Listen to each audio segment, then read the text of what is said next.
What's up? What's up? What's up? Welcome to the Raptors Flex Plus channel. I'm your host, Kyle, and this is a new channel that I started up just to give my opinions and thoughts on the Toronto Raptors, of course, which is my favorite team, and different things that are happening around the NBA. And, I've been wanting to start this channel for a while, but I just wasn't feeling it in the off season. I was just so annoyed just from, everybody and their mom and their uncle had a trade for Pascal. I mean, we all know what happened to Fred, and I'm gonna go through a quick recap on that. But before we get started with everything, um, again, welcome to the channel. Please like and subscribe, share with your friends and family, and I thank you in advance for supporting the channel. All right, now today is October 3rd. Yesterday was October 2nd. Just so everyone's aware, I'm wearing my Toronto Blue Jays hat because I'm supporting for the city. I'm supporting for the squad. So go Jays, go! Let's go and get that World Series championship. But I'm here to talk basketball today. All right. So yeah, Raptors had their media day yesterday, but prior to that, like the off season was just something different. You know what I'm saying? There was all that conversation at the end of last year at the trade deadline. What's the direction of the team? Are we going to trade OG? Are we going to trade Fred Van Fleet? And essentially, the Raptors pretty much kind of stood pat, aside from trading for Jakob Pertl, which I thought was a good trade. I know that we gave away some draft capital, but the direction of the team last year, where we kind of had this 6-8 and over revolution that we were trying to do. We were getting pounded in the middle for rebounds, and we needed a traditional big man to bring in. So that was the cost. You bring in Jakob Pertl. We all know what happened in terms of the playoff matchup with the Bulls. I mean, I'm not even gonna get into that too crazy because um I like DeMar. I'm gonna say that. I'm gonna like DeMar. DeMar's my guy. He was one of the original Raptor mans from 2013 era, leading up to the championship. Even though we made the trade for Kawhi, but nevertheless, DeMar wanted to be here. That's my guy. He was yeah. We lost that game basically in the play-in. So in the offseason, we lost Fred Van Vliet.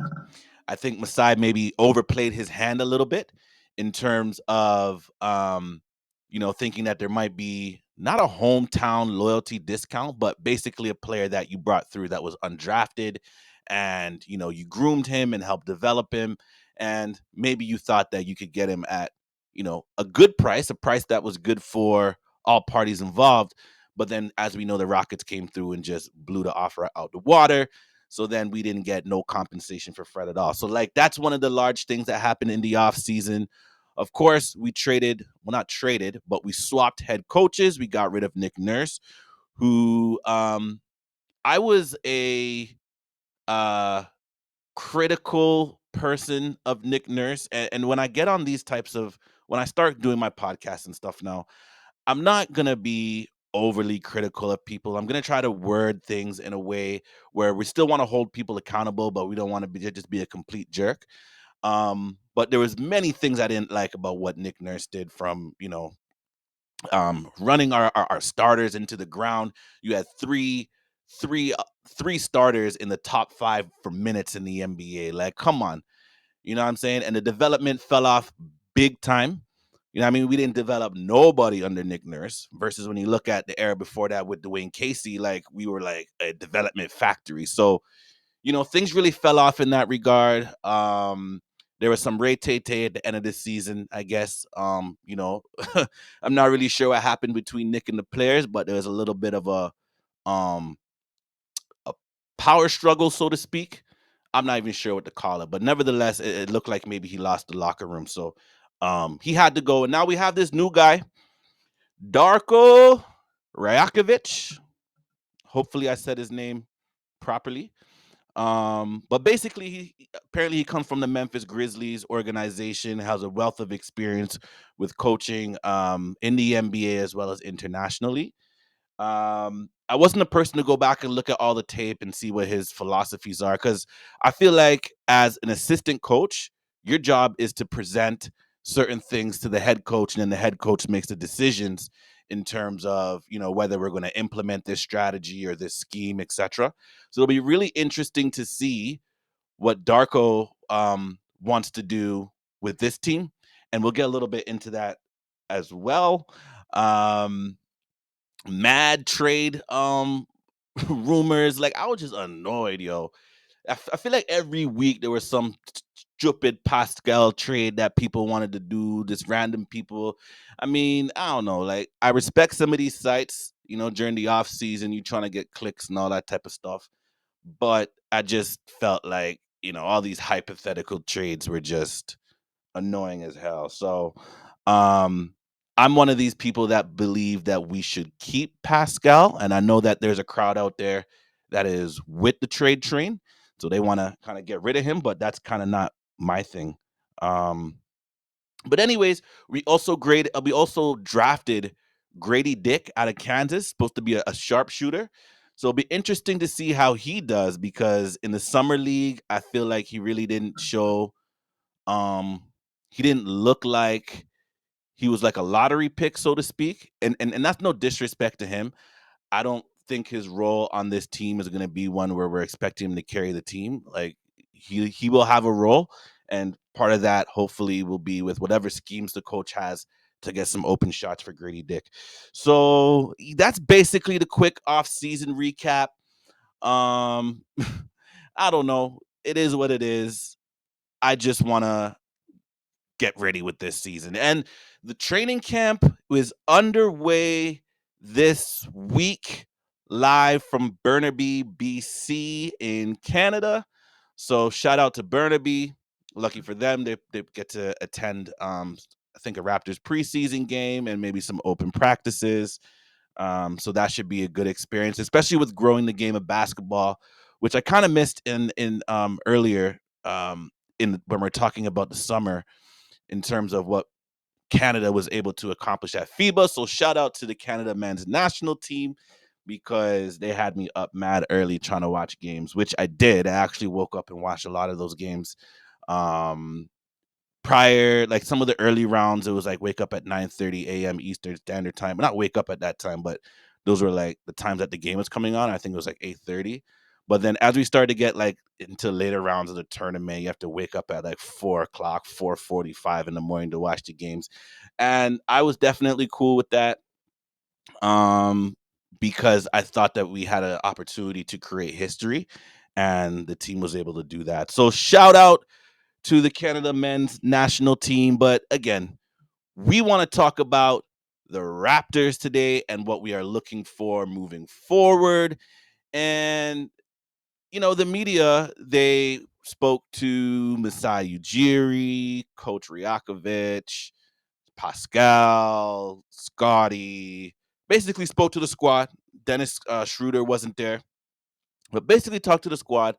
And there was just some overarching themes that I thought they just kept like asking people, because I'm not really even sure what the stories are. I'm gonna have to read some of these stories in the newspaper, or whatever publication that they are associated with, because they just kept asking about this selfishness comment from the 2022 season. Basically, everybody and their mama got asked about, you know, Masai saying that the team had a selfishness quality to them at the end of year press conference from last season, from 2022. And, I took a look online. I wanted to see how people were reacting to it, because in my mind, I never really thought it was a big deal. But like, I'm seeing headlines like, "Oh, Masai calling out Pascal," or calling out Fred Van Fleet, who's not even with the team anymore, so it doesn't even matter like that. But anyways, um, I just kind of took it totally different. I don't feel like he was like calling out any one player specifically. If anything, I feel like it was um a call to Nick Nurse, which is where I've been critical of in the past. Um, I just thought that his system was very ISO heavy. And when you have players like Kawhi Leonard, or you have matchups like Siakam as your second or third, fourth option in some cases. When we were on that championship team, we were able to exploit those different matchups because we had one-on-one ISO players that could do that. But when you don't have a star player, or when you're asking two guys to be basically play on a superstar level, but that's not really who they are, respectfully. And when I say that, I'm talking about Siakam and I'm talking about Van Vliet.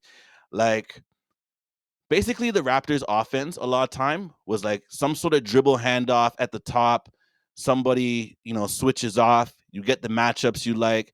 Someone comes and sets a screen, and then it's just one-on-one ISO ball from there. And then every now and then you may have a drive out of that action and kick it out to the 3-point line for a shot. But I felt like the offense itself was very, very ISO heavy and focused on matchups, very much on matchups. And that's kind of the thing with the NBA as well, right? It's a star driven league. We've heard everybody and their mama talk about it. And um, I think we tried to run a lot of that philosophy on offense with Nick Nurse, and that's where the selfishness kind of came into part, right? So I don't think it was any one player that Masai was calling out about the selfishness.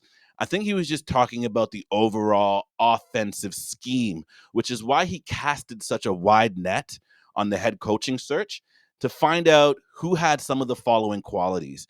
Now, we're talking about um, development, right? Being able to develop players, make sure that there's players in that pipeline that will be able to either develop into a solid starter, a solid bench player, those types of things. But I think Masai and leadership really wanted to find, um, you know, a coach that had a system that was predicated on moving the ball and getting the best shots, right?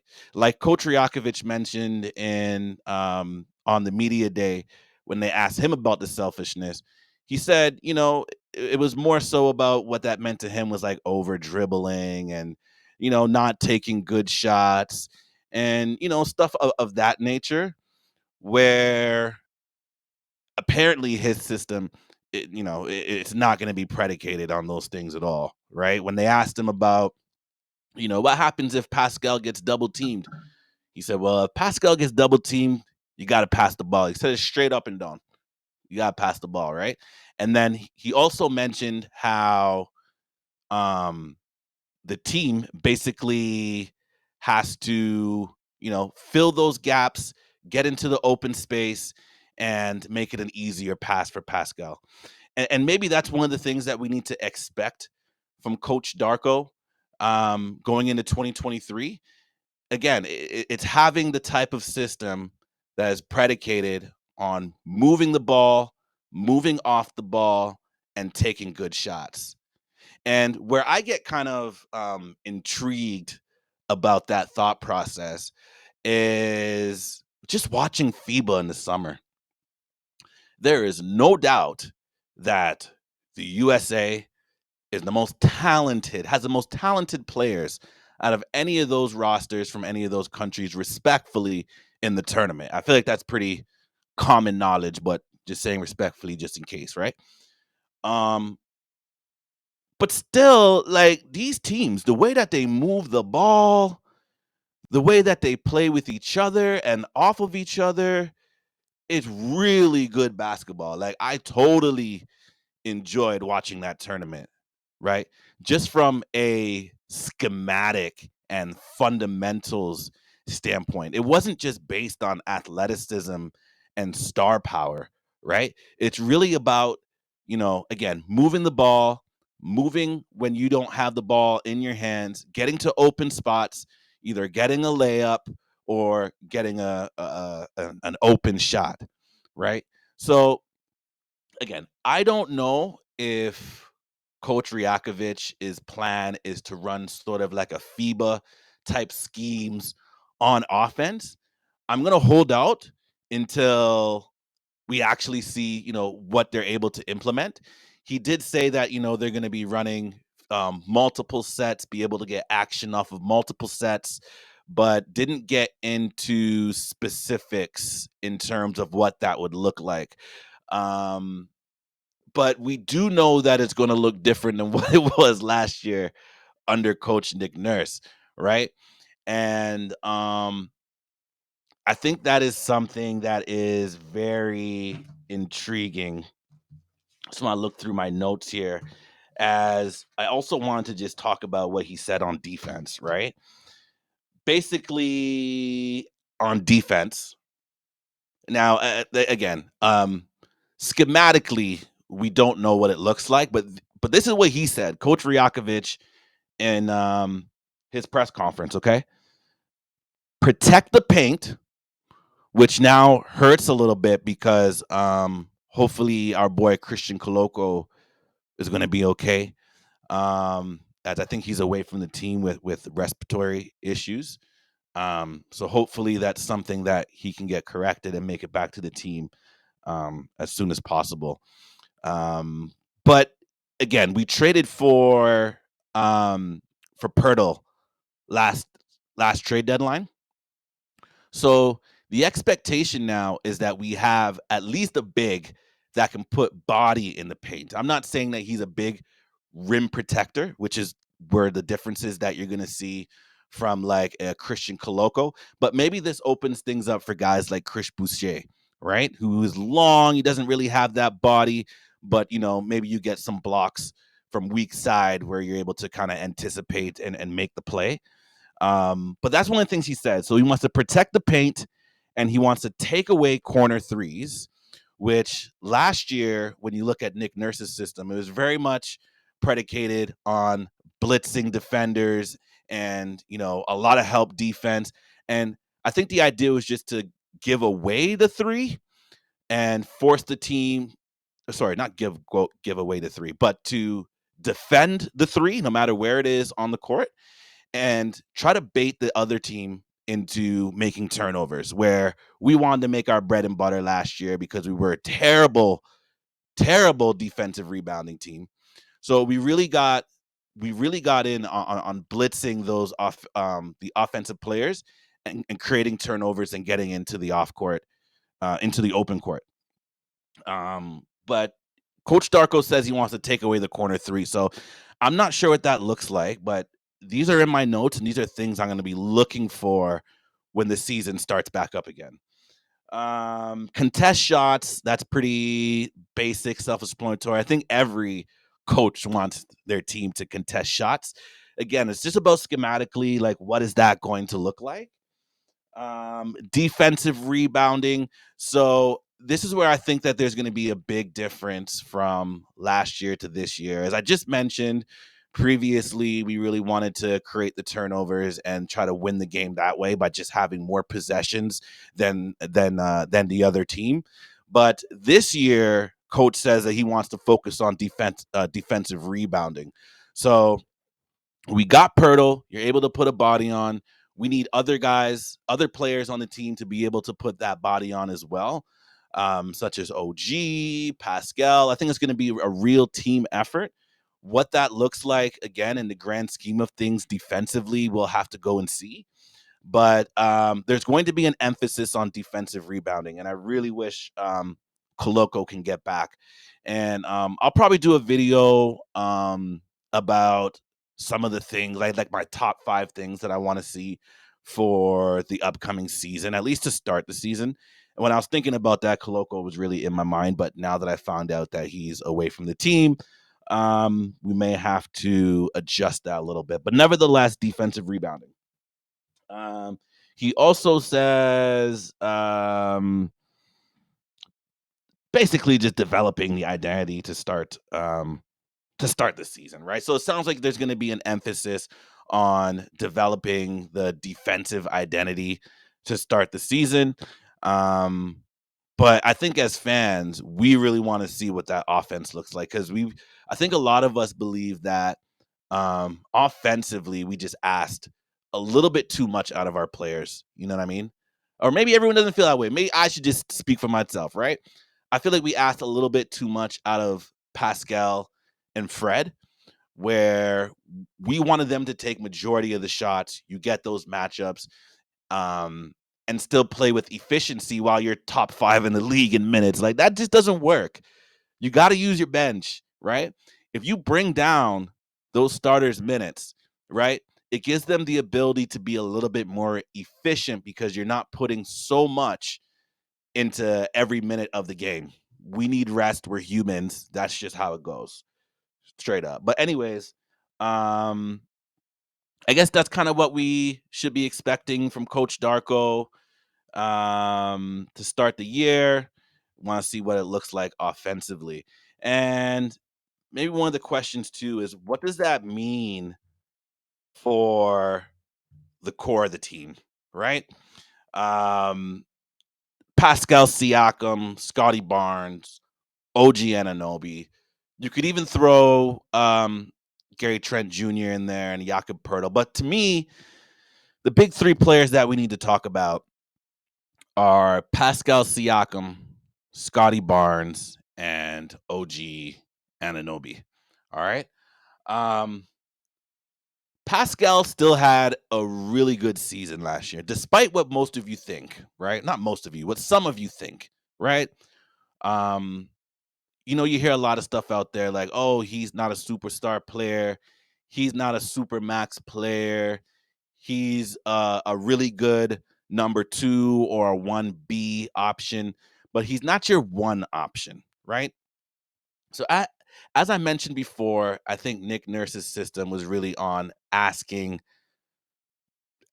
individual players to be great, right? Now, collectively, I think that's what Coach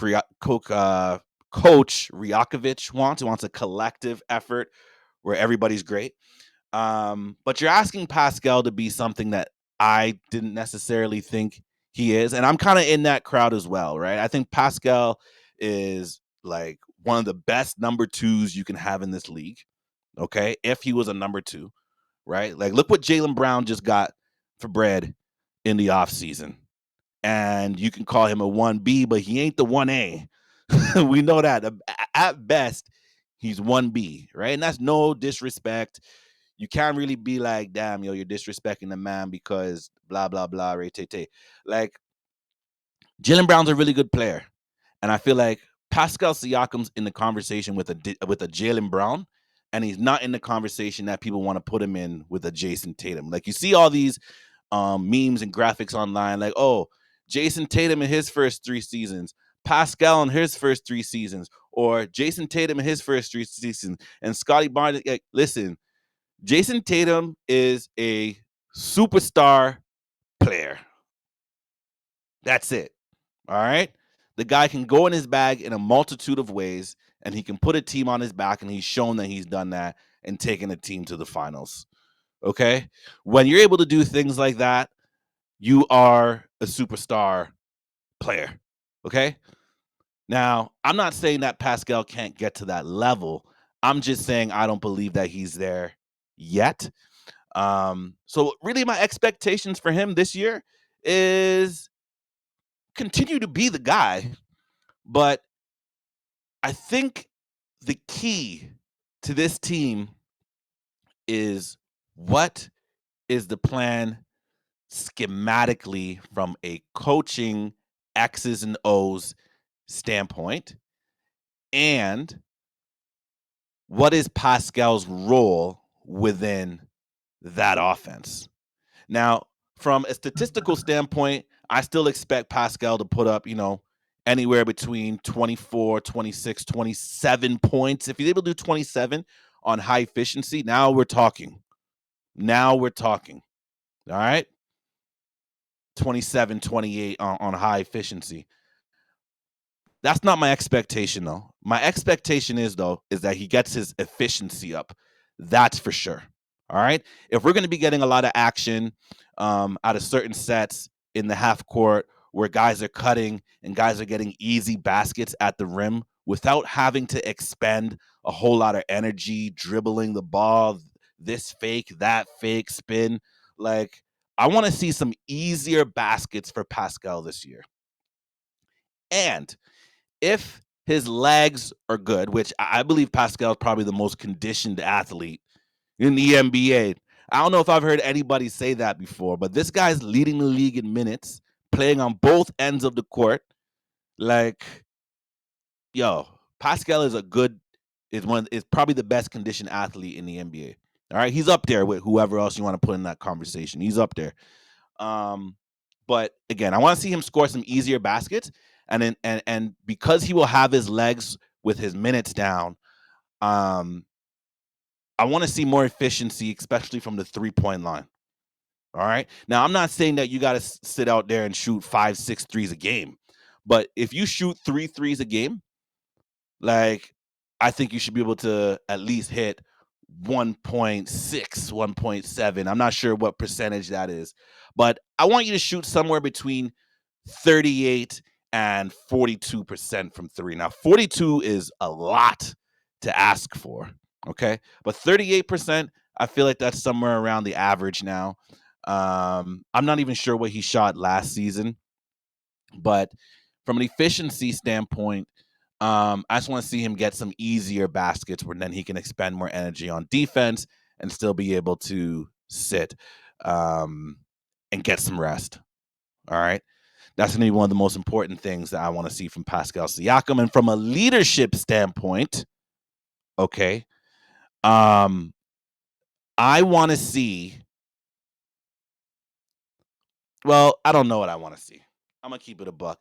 Basically, in the media, on media day, everybody's basically saying collectively we need to come through and everything happen naturally and organically.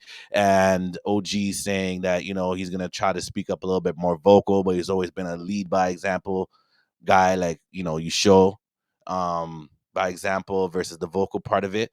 But Pascal was the one guy that basically the vibe I got from Pascal is like, yo, I'm the best player on this team, eh?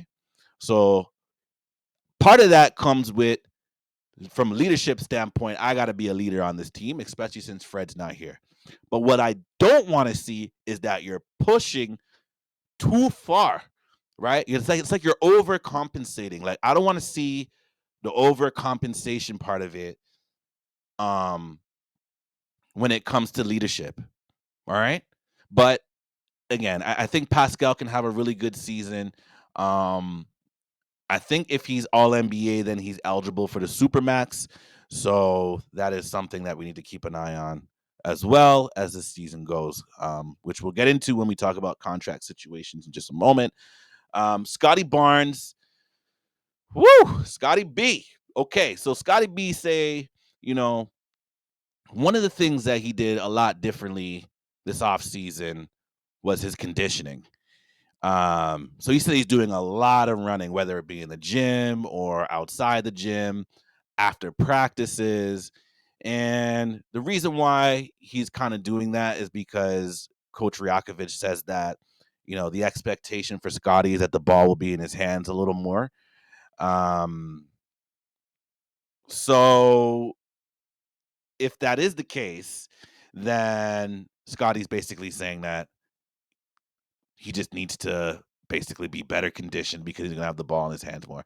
So whatever that means for his season, that's cool. I think everyone should be conditioned and running. But he also mentioned that he put on 12 pounds. So I think he's up to now 240. So he's gotten strength. He's putting on 12 pounds of muscle. So if you're putting on muscle, plus you're running like crazy all off season, like, if you're able to keep that up, right? Meaning from a health standpoint, putting on that extra muscle is not going to cause you to put on, extra I guess strain on the lower half of your body, because Scotty has had knee injuries. Scotty has had the ankles in a couple ankle injuries. So really what I would hope for is that, he's finding out a way to strengthen his core and his lower part more so than the upper part, just from a health standpoint. But putting on that 12 pounds of muscle, Scotty's already been a player that can go play in the post, and he's been a good player around the post. I think he has some good finishing moves, and a lot of time it could be a smaller defender on Scotty, so he should be able to eat down there in the post and absorb contact and bang with some of those bigger guys if you need to as well. You know what I mean? But scoring around the bucket and finishing around the bucket is, some of my expectation for Scotty. I'd like to see that a little bit more consistently. And I think that we will in Coach Rakovic is offense. So it'll be interesting to see what that looks like. But Scotty's going to be a willing passer this year, right? If the ball's going to be in his hands, I'm expecting somewhere between, I don't know, 6.5 to 8.5 assists per game. Anything more than that to me is just a bonus, and it will be blessed if he's able to do that. So I'm down with that. From a leadership standpoint, he says he also wants to do a little bit more. There's more opportunities for him now that Fred VanVleet's no longer there. So that'll be interesting to see as well. And OG and Anobi, he's basically saying that, he's going to do whatever it takes. Whatever the coach is asking of him, he's going to do. But there's also this underlying thing with OG and Anobi. Now, I don't know if the media is making this up or where this information is coming from, but they're basically saying that, he wants to have the ball in his hands more, and he wants to show that he could be more of a playmaker. He wants to show that he could be more of a scorer. So, if that is the case with OG, then that's why I have him in the core. I'm not sure what to expect from him, but if you want to be that playmaker, I know for sure your ball handling got to be tighter. That's for sure. You got to get tighter with the handles. And from a decision making standpoint, that was another thing Coach Rakovic was talking about as well within the offensive scheme. He wants guys to think quicker and make quicker decisions. All right. Or maybe not think quicker, but just make quicker decisions. So that's a basketball IQ thing. That's understanding the system, right? And that's understanding what you're strong at. So part of his game that wasn't as strong was the ball handling and passing skills. So I would definitely expect OG to have improved in that area in the offseason. Now, I'm not sure how you do that. I'm sure there's ball coaches out there who know how to develop guys and work in this area. I'm not a coach. I've never developed a player, so I'm not really sure what to do, but I'm expecting him to improve in that area of the game. So, moving on to really quickly the contract situations, and there'll be more conversation about this as we proceed into the season. But basically, Pascal, OG, and Gary Trent Jr. are all playing on expiring contracts. Now, why is that important, and why do I bring this up? Well, everybody just seen how this front office, Masai, Bobby, Teresa, all these people that they name all the time, right? I don't even know what Teresa and them do, but Bobby and Masai, right? How they handled the Fred VanVleet situation, okay? How they handled the Kyle Lowry situation. Kyle kind of worked with you a little bit. You got to sign and trade. Maybe they were expecting the same thing from Fred VanVleet, but the loyalty wasn't there for whatever reason. I'm not exactly sure. I don't even want to call out Fred like that and say he wasn't loyal to the franchise. The man did his thing. He's deserving of the contract he got. Once you get those once in a lifetime opportunities and you're an undrafted player and you've had to fight for everything, you know what I'm saying? Like, you get presented with, what do you get, 180 million or something like that over 3 or 4 years? Like, that's hard to turn down, fam.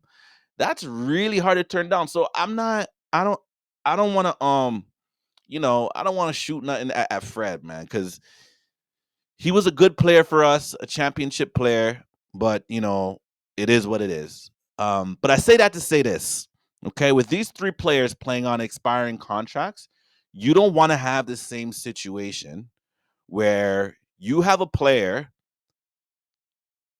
that leaves your organization and you get no compensation for that player. Now, I think it's damn near impossible for Toronto to lose all three of these guys somehow.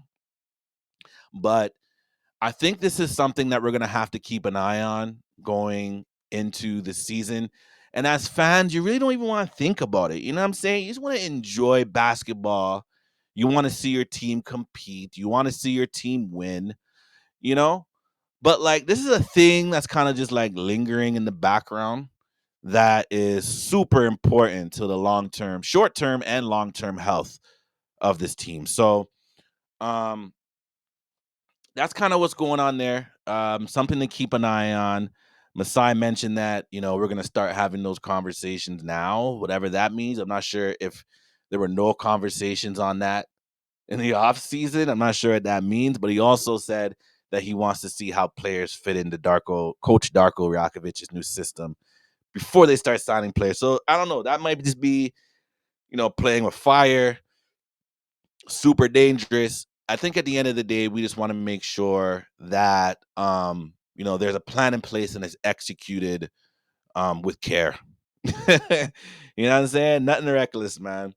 So that's basically the media day breakdown. There was a lot that was said. No need to get into all the specifics of what everybody said here and there. I just wanted to give my thoughts on kind of what is happening just based off of what I'm hearing at the media day. So that's kind of that. But before we bounce out of here, really quickly, I want to get into what the projected depth chart may look like for the start of the season. So I'm going to put up a graphic here. But basically, these are my starters to the left, okay? I have Jakob Pertl, Pascal Siakam, OG Anunoby, Gary Trent Jr., and Scotty Barnes, okay? Now, I know that there's going to be a lot of conversation about, Dennis Schroeder should be starting over Gary Trent Jr. I'm going to do another video about this and to get into more depth as to why I believe this to be the first string. And it may not start this way for the first game. What I mean, like, is once the rotations get set a little bit by like November, I think this is our strongest lineup to start. And then, the second stringers, you have Precious Achua, Chris Boucher, Grady Dick, Malachi Flynn, and Dennis Schroeder. Now, that doesn't mean that, Otto Porter and Jalen McDaniels, Garrett Temple don't that they're not going to get minutes sprinkled in somewhere here, especially depending on what the matchups are and those types of things. I believe that, the second stringers, these are the backups to the starters, right? Now, there may be a situation where it's like, okay, well, maybe we're not going to go with a two-guard lineup with Malachi Flynn and Dennis Schroeder, and then maybe you have Otto Porter come in as another shooter or something. You know what I mean? But this is kind of what it looks like for me, and it can change as time goes. You have your two-way players there, Ron Harper Jr., Marquise, and what's his name here? Javon Freeman, Liberty, right? So we'll get into that in another video. But again, this is the very first episode from Raptors Flex. Please like and subscribe and share with your friends and family. I'm your host, Kyle, and it is Blue Jay baseball today in the playoffs against the Twins. So go to the Jays. Let's get this W and let's go on to the next round. So, yo, that's it, man. You know the flex. Peace.